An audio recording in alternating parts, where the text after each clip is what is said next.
آخر میں سورہ لقمان آیت نمبر 19 حکیم لقمان رضی اللہ تعالیٰ عنہ اپنے بیٹے کو نصیحت کرتے ہیں کہ چال میں بھی میانہ روی رکھنا، اور فرماتے ہیں کہ آواز کو پست رکھنا، یعنی یہ بیسکلی آداب معاشرہ. اب بات آگئی آداب معاشرہ، اب سوسائٹی میں تمہیں موو کیسے رکھنا ہے اور آداب کو کیسے ملوز رکھنا ہے، بتائیے ذرا.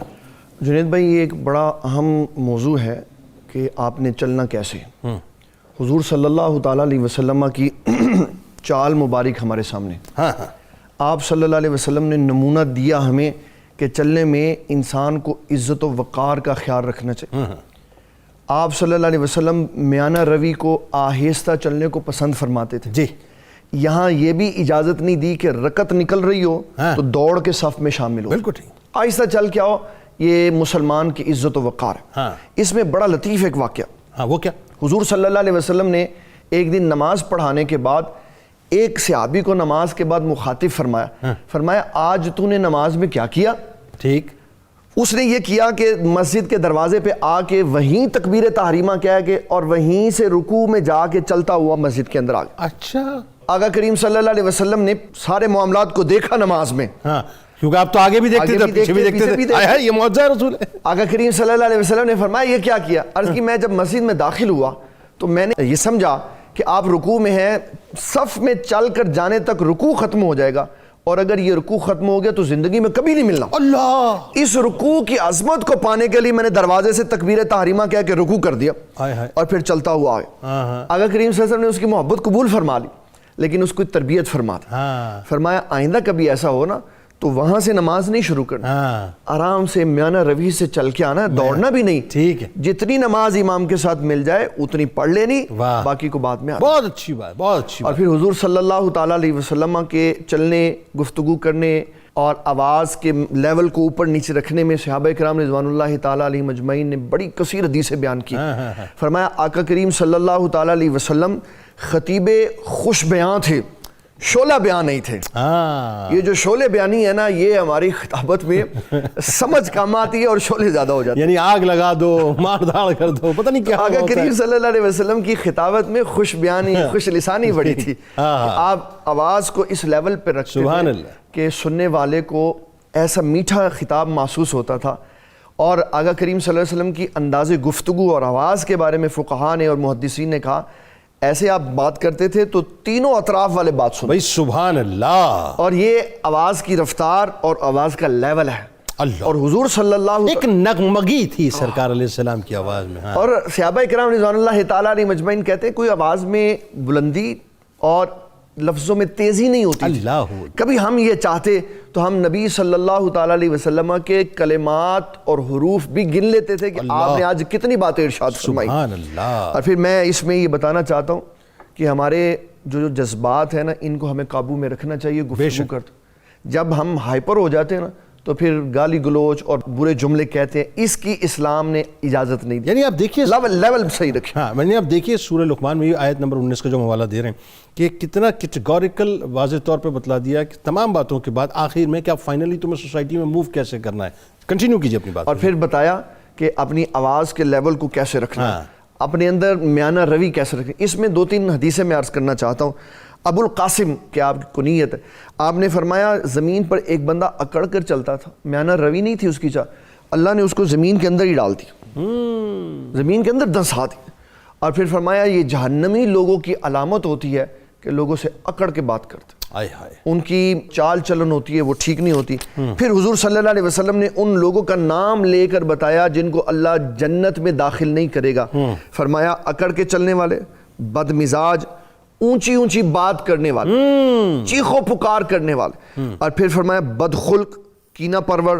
اور فرمایا ایسا بندہ جو بدی کے ساتھ مشہور ہو کہ یہ فلانا برا کام کرتا ہے، اللہ تعالیٰ ایسے بندے کو جنت میں داخل نہیں فرمائے گا. اور پھر نبی صلی اللہ تعالیٰ علیہ وسلم کا ایک بڑا خوبصورت وصف مبارک ہے.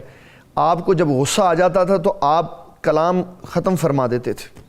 یہ ہمارے نوجوانوں کے لیے آج مشعل راہ کہ جب غصہ آ جائے نا تو کلام نہ کرے. قاضی کو کہا کہ غصے میں فیصلہ نہیں کرو، کہ فیصلہ کرو گے تو کسی کے حق میں کر دو. بالکل ٹھیک ہے. اپنے غصے کو کم کرو. اور پھر ترتیب بتائی کہ اگر آواز میں سختی آ جائے خاموشی اختیار کرو، جگہ بدل لو, پانی کا استعمال کرو, درود شریف پڑھو تاکہ تمہارے اوپر سے یہ کیفیت ختم ہو جائے, اور اپنی آواز کو پست رکھ کے لوگوں کے ساتھ بات کرو. بلکہ اس میں تو دیکھیں نا ایک مثال جو خاص طور پہ یہ قرآن پاک نے کوٹ کی, وہ مثال دیکھیں کیا ہے کہ بے شک سب سے بری آواز گدھے کی ان آواز انکر الاصوات لصوت الحمیر, ہاں یہ اس کی آواز کو برا کیوں کہا؟ ہاں اس کی وجہ یہ بیان کی حدیث شریف میں کہ جب وہ چیختا ہے, اونچی بولتا ہے, تو اس کو شیطان نظر آ رہا ہوتا, یعنی اس کے ساتھ شیطان اس وقت ملا ہوا, اور اس کو جب آواز نکالنے کی ضرورت پڑتی ہے تو ہمیں بھی اس کی آواز سے بچایا.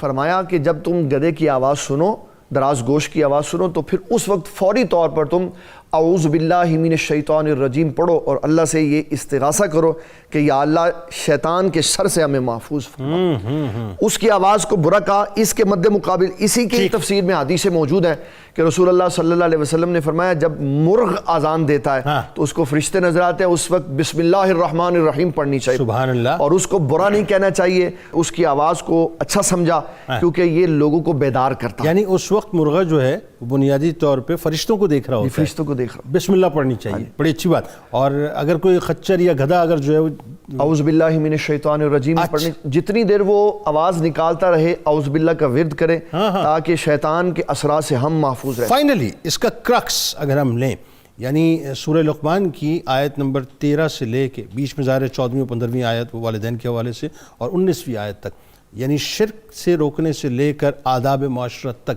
اس کا اگر ہم کرکس لیں تو سننے والے پیرنٹ کے لیے کیا ہے کہ ایک والد کو, ایک والدہ کو اپنے بچوں کی تربیت کیسے کرنی چاہیے؟ جنید بھائی یہ بڑا ضروری ہے کہ آج ہم نے یہ جو پروگرام کیا اس پہ 92 کا شکریہ ادا کرتے کہ انہوں نے اپنے بچوں کو سمجھانے کے لیے ایک پورا پیٹرن دیا کہ اعتقادیات سے لے کر اعمال تک ہر بات ماں کی ذمہ داری ہے بیٹی کو سمجھائے, باپ کی ذمہ داری ہے اپنے بیٹے کو سمجھائے. بالکل ٹھیک. اور ان کو سب سے پہلے اللہ تعالیٰ کی وحدانیت, اس میں ایک حدیث عرض کروں گا, رسول اللہ صلی اللہ علیہ وسلم کیا فرماتے, ماں کی کوشش ہوتی ہے جب بچہ بولے تو ماما کہے, باپ کی کوشش یہ پاپا کا نام لے, ابو جی کہے, اور حضور صلی اللہ علیہ وسلم فرماتے ہیں جب بچہ بولے تو سب سے پہلے اللہ کا نام سکھاؤ, اللہ کا نام لے, تربیت کرو اس کی, سٹیپ بائی سٹیپ گریجولی اس کو سکھاؤ. بالکل ایسا. یہ چیزیں ایسی ہیں جو تربیت میں ساتھ چلتی ہیں.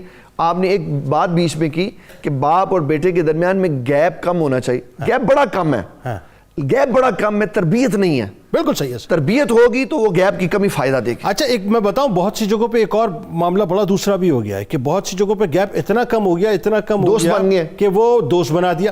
میں عموماً ایک جملہ کہتا ہوں صاحب کہ یہ جو لوگ کہتے ہیں نا یار اپنے بیٹے کو, اپنے بچوں کو اپنا دوست بنا لو, نہیں, باپ کو دوست نہ بناؤ. بالکل نہیں ہے. دوست تو ہزاروں لاکھوں مل جائیں گے, باپ ایک ہی ہوتا ہے. باپ کو باپ رہنا چاہیے, اس کو دوست نہیں بننا چاہیے. ہاں یہ اور بات ہے.